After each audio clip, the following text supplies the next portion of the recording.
Hello everyone, happy gardening. तो देखिए, बहुत सारे फूल इस पर डेली खिलते रहते हैं, बैक टू बैक डेली खिलते रहते हैं और एक फ्लावर लगभग 3 दिन तक खिला रहता है। तो देखिए किस तरीके से गुच्छों में इसमें फ्लावरिंग होती रहती है और कलियां देखिए कितनी भरी हुई हैं और इसमें ऐसे ही पूरा साल फ्लावरिंग होती रहती है। और इसके फ्लावर्स इतने सुंदर लगते हैं, देखिए जैसे गुलाब के फूलों का गुच्छा हो। और यही फ्लावर्स पाने के लिए हमको थोड़ी सी मेहनत भी करनी होती है। इन्हीं फूलों को रिसाइकलिंग करती हूँ मैं, जैसे कि हम प्लास्टिक को रिसाइकल करते हैं तो इसको भी मैं रिसाइकल करती हूँ। जो फ्लावर्स होते हैं, देखिए कुछ फूल तो हम पूजा के लिए लेते हैं लेकिन सारे फ्लावर्स तो नहीं तोड़ते, क्योंकि उससे बिना फूलों के भी पेड़ अच्छा नहीं लगता। तो जो सूखे फ्लावर्स होते हैं इस तरीके से मैं तोड़ लेती हूँ। एक हफ्ते में मैं इन पर से ये फूल तोड़ लेती हूँ। कुछ पौधों के फूल तो अपने आप झड़ जाते हैं, तो वो भी मैं जब झाड़ू लगाती हूँ उनको इकट्ठा करके अलग रख लेती हूँ। और देखिए किस तरीके से सूख कर ये क्रश करके इनका पाउडर भी बन जाता है। और इस तरीके से धूप में तो अब आजकल इतनी ज़्यादा सूख जाते हैं कि देखिए किस तरीके से हाथ से ही चूरा हो जाता है इनका। तो जो ये फ्लावर्स हैं कनेर के, ये अपने आप झड़ते नहीं सूखे हुए, ये मैं कट करके निकाल लेती हूँ। देखिए मैंने बहुत सारे फूल निकाले थे। हर हफ्ते मैं इसी तरीके से इस पर से फूल सूखे हुए हटा देती हूँ। उससे पौधा सुंदर तो लगता ही है, साथ ही नए फूल जल्दी से खिलते हैं और बड़े बड़े खिलते हैं।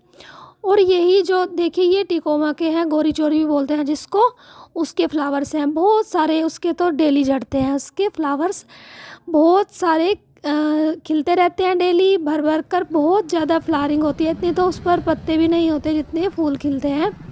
काफ़ी सारे तो इधर उधर झड़कर बहुत दूर दूर उड़कर चले जाते हैं, लेकिन जो छत पर होते हैं वही मैं इकट्ठे करके रख लेती हूँ। तो ये बहुत सारे फूल हैं, देखिए सूख कर थोड़े से हो गए हैं लेकिन ये बहुत सारे फूल थे।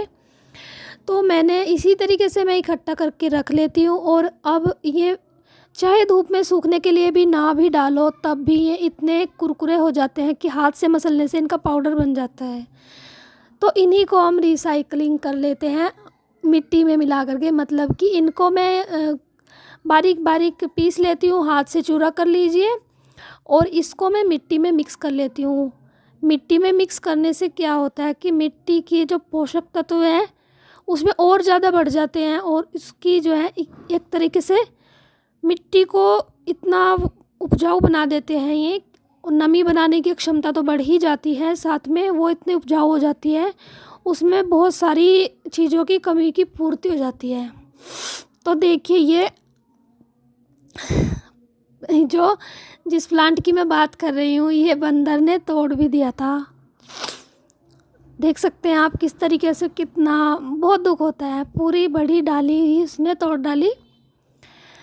देखिए यहाँ से सेंटर पॉइंट से सबसे ऊंची डाली जो थी उसने तोड़ दी है। ये मैंने देखो धागों से बांध भी रखी थी, लेकिन उसको पता नहीं क्या मिलता है, कभी कभी इसी तरीके से नुकसान करके चला जाता है। तो ये मैंने शाम के टाइम देखा आगे, मैंने सोचा सुबह तो मैंने इस पर से फ्लावर्स इतने सारे हटाए थे और काफ़ी सारे फ्लावर्स मैंने इकट्ठे करके रखे थे। और अब आकर के देखा तो यहाँ पर से सारे गायब कर दिए उसने और प्लांट की टहनी भी तोड़ डाली। तो चलिए कुछ दिन लगते हैं पौधे को सही होने, लेकिन हम भी पौधों के लिए ऐसी चीज़ तैयार करके रखते हैं कि पौधे जल्दी सरवाइव करें, जल्दी से अपने नई ब्रांचेस नए सूट्स निकालें और अच्छे से फिर से पहले जैसे हो जाए। वैसे भी जब कोई टहनी टूट जाती है तो पौधा जल्दी से अपनी न्यू ब्रांचेस निकालता है, लेकिन जिस टाइम टूटते हैं